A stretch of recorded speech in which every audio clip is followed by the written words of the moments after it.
Menacer évite de punir.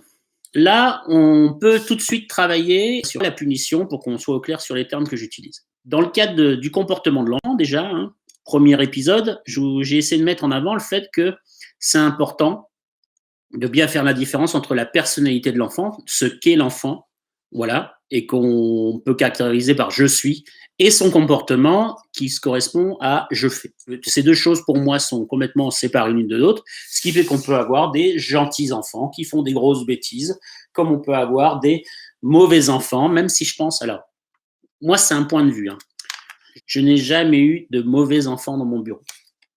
J'ai eu beaucoup d'enfants avec des problèmes de comportement, des difficultés énormes, de l'agressivité et tout le reste, y compris envers le psy. Mais je n'ai jamais eu dans mon bureau de mauvais enfants. Donc pour moi, ça n'existe pas, le mauvais enfant. Il y a des enfants qui ont chacun leur particularité, mais il n'y a pas de mauvais enfants. Donc, quand on va punir, ça va intervenir pas sur l'enfant, mais sur le comportement. Ce qui fait qu'on répond à la première question qu'on avait eue. Est-ce que j'ai le droit d'embrasser mon enfant après l'avoir puni? Oui, parce que vous avez le droit d'embrasser l'enfant tout en punissant son comportement. Ça, c'est des choses qui ont été dites dans le premier épisode. Je vous invite à aller le revoir. Dans le deuxième épisode, je mettais le point sur le comportement, comment on intervient dessus quand on est parent ou un quelqu'un. On va intervenir en sanctionnant le comportement. Donc, on va faire une sanction. D'un côté, la sanction positive, la sanction négative. La sanction, pour moi, ça n'est ni plus ni moins qu'un jugement qu'on va faire sur le comportement. C'est bien, je suis très content, tu nous aides à mettre la table, et ainsi de suite. Sanction positive, voilà, il ne faut pas oublier d'en donner, parce que souvent, on oublie de les faire. Et de l'autre côté, je ne suis pas d'accord avec ce que tu fais. Moi, j'ai eu des parents, parmi les premiers parents, la maman me disait, mais vous savez, moi, je suis impossible de punir mon enfant. Je ne peux pas, j'ai une vie de mon enfance, ça a tellement été difficile que je suis dans l'incapacité de pouvoir punir mon enfant. Et donc là, j'en étais arrivé derrière, de lui dire, mais oui, mais moi, l'intérêt, c'est pas que vous le punissiez, je vous demande pas de punir votre enfant, je veux juste vous sanctionner son comportement. Je veux juste qu'il puisse entendre de votre part, sans qu'il soit puni forcément derrière. Écoute là ce que tu fais, c'est pas bien. Écoute là ce que tu fais, c'est bien. Pour qu'il puisse avoir, lui, derrière, les moyens de savoir ce qui est bien ou ce qui n'est pas bien. Après, la punition, c'est le deuxième versant. Et donc, à partir de cette sanction positive ou négative, on va donc parfois, quand on veut expliquer les choses, on va du côté positif, qu'en sanction positive, on peut, s'il faut, amener une récompense. Et du côté négatif, on va amener une punition. Voilà. L'objectif des deux étant de faire comprendre la sanction. En fait, revenons à cette question-là. Menacer, ça n'est ni plus ni moins qu'un rappel à l'ordre de la sanction. C'est-à-dire qu'en gros, je peux entendre le indirect si on est dans ce cadre-là. Parce qu'en clair, quand on menace, ça signifie qu'avant, on a expliqué ce qui était bien et ce qui n'était pas bien. En théorie, c'est comme ça que ça devrait se faire. Si vous dites à votre enfant, tu arrêtes sinon, j'espère au moins pour les parents qui mettent ça en avant, qu'ils ont expliqué que ça ne devait pas se faire. Je prends un exemple. Prenons la console de jeux vidéo, c'est ce qui est le plus simple. Quand on dit arrête de jouer, c'est qu'on a au moins expliqué à l'enfant que jouer après une certaine heure, ça n'est pas bon. Ce qui veut dire que menacer, c'est un rappel de la sanction. C'est pas un direct réellement, c'est pas dire je suis pas content de ce que tu fais. C'est de dire la règle, tu la connais. Pour l'instant, tes limites, mais si tu continues, tu seras sanctionné. Donc, en soi, on pourrait démarrer en disant oui, en effet. Donc la phrase est juste parce que là, on l'a limité. Voilà, en menaçant, on évite de punir. Le seul souci, c'est que moi, la question que je pose toujours après par la suite aux parents, c'est on menace combien de fois avant de sanctionner et donc de punir?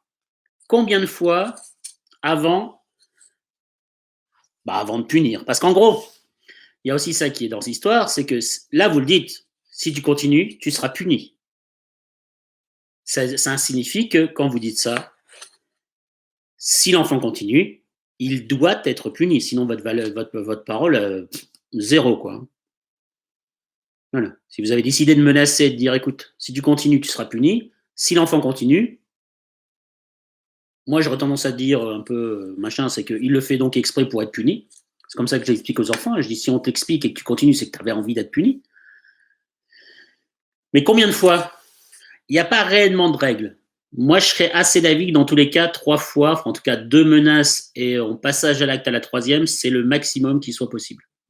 Parce que souvent, les enfants, ils ont bien capté que si vous le menacez, remenacez, remenacez, remenacez, bon, c'est qu'en fait, ils peuvent faire ce qu'ils veulent pendant ce qu'ils veulent, qu'il y aura toujours un moment, de toute façon, où ce sera le bon moment, ce sera le moment où vous viendrez, et vous viendrez lui tirer, voilà, vous viendrez directement après le repas, quand la table est mise, et que vous viendrez, que vous éteindrez sa console, et que vous dites, maintenant, tu viens à table. Et là, un enfant bien constitué, très jeune, est capable de comprendre que, de toute façon, le vrai signal qui fait qu'il faut que j'arrête ma console, c'est le moment où maman vient me chercher. Tout le reste du temps, elle peut parler, j'en ai rien à faire. C'est pas méchant contre vous, hein. Au contraire, moi je trouve que ça fait preuve d'une super maturité, hein. Ça montre que l'enfant, il a compris que dans le fonctionnement, le vrai signal, eh ben, c'est le moment où maman vient le chercher. Donc, menacer, vraiment, c'est si vraiment vous avez du mal. Par contre, je vous ai dit, si vous menacez, il faut que vous alliez dans le sens de ce que vous dites. Moi, j'ai beaucoup de parents qui menacent tout en sachant qu'ils ne feront jamais ce qu'ils proposent.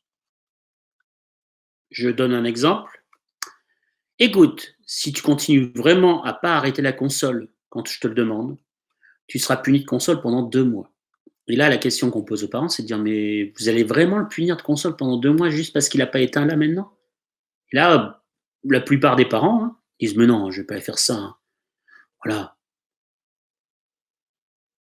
Et donc là, la question qu'on peut poser, c'est, mais alors pourquoi vous menacez? Parce que votre enfant, il n'est pas dupe, hein. Très vite, il va comprendre que ça ne sert à rien de menacer. Enfin, que vous pouvez parler de tout ce que vous voulez. Derrière, rien à foutre, hein, vu qu'elle ne le fera jamais. Quand vous dites quelque chose, il faut toujours le faire. C'est pour ça que moi, je vous invite toujours à dire, si vous n'êtes pas prêt à assumer ce que vous dites à votre enfant, ne le faites pas. Arrêtez de menacer vos enfants. C'est pour ça que moi, je suis pas un... Moi, je pense que la menace n'est pas une bonne méthode éducative. Je pense que c'est vraiment la méthode éducative qui montre vraiment l'impuissance des parents. Voilà. C'est-à-dire que les parents qui sont perdus, qui ne savent pas exactement quoi faire, vont menacer en se disant, au fond d'eux, ils vont se dire, mais je ne peux pas le punir tout le temps, cet enfant, c'est pas possible. Et donc, ce qui fait que le fonctionnement n'est pas le bon. Ils vont pas se dire, bah, c'est peut-être parce que soit mes règles sont trop strictes, soit 2, l'enfant est pas capable de respecter mes règles parce qu'il a des problèmes, parce que ci, parce que ça. Ils vont se dire, eh ben, je vais être encore plus virulent dans la manière d'expliquer les machins, même si je sais qu'il faut être moins puni. Donc, il faut toujours faire attention à ça. C'est-à-dire que, pour moi, la menace n'est pas une méthode éducative, voilà, parce que j'en arrive au bout d'une heure d'intervention, à vous dire que cette phrase-là, pour moi, ça n'est pas une méthode éducative. C'est une idée reçue, mais qui ne devrait pas exister. On devrait arrêter de menacer. On devrait faire plutôt comme je vous l'ai dit tout à l'heure, faire des rappels à l'ordre, mais qui ne sont pas des menaces. C'est-à-dire qu'en clair, il n'y a pas besoin de dire à l'enfant si tu continues, tu vas être puni, alors qu'on pourrait très bien lui dire écoute, tu sais très bien que quand c'est le repas, on ne joue plus. Ou alors, tu sais que dans ta chambre, tu n'as pas le droit d'emmener ton téléphone. Donc, il y a beaucoup de moments où la menace est devenue un mode de communication entre les parents et les enfants, et c'est là où il ne faut plus tomber dans le schéma. Ça ne sert à rien de menacer tout le temps son enfant si on sait que ça devient. Voilà, je reprends toujours cet exemple de la console de jeu qui doit être arrêtée avant qu'on mange. Je vois pas l'intérêt de menacer tous les jours, tous les soirs, avant le repas, de qui sera puni s'il n'éteint pas sa console. Il suffit juste derrière d'être plus efficace, à dire écoute, voilà, je te laisse un quart d'heure pour que tu éteignes ta console le temps que tu es fini. Là, on est de la règle. La règle, c'est que je te dis un quart d'heure avant d'éteindre ta console, tu dois l'éteindre dans le quart d'heure, parce que quand on mangera, tu seras à table. Et je n'accepterai pas le fait que tu aies encore à jouer, vu que je t'ai laissé un quart d'heure.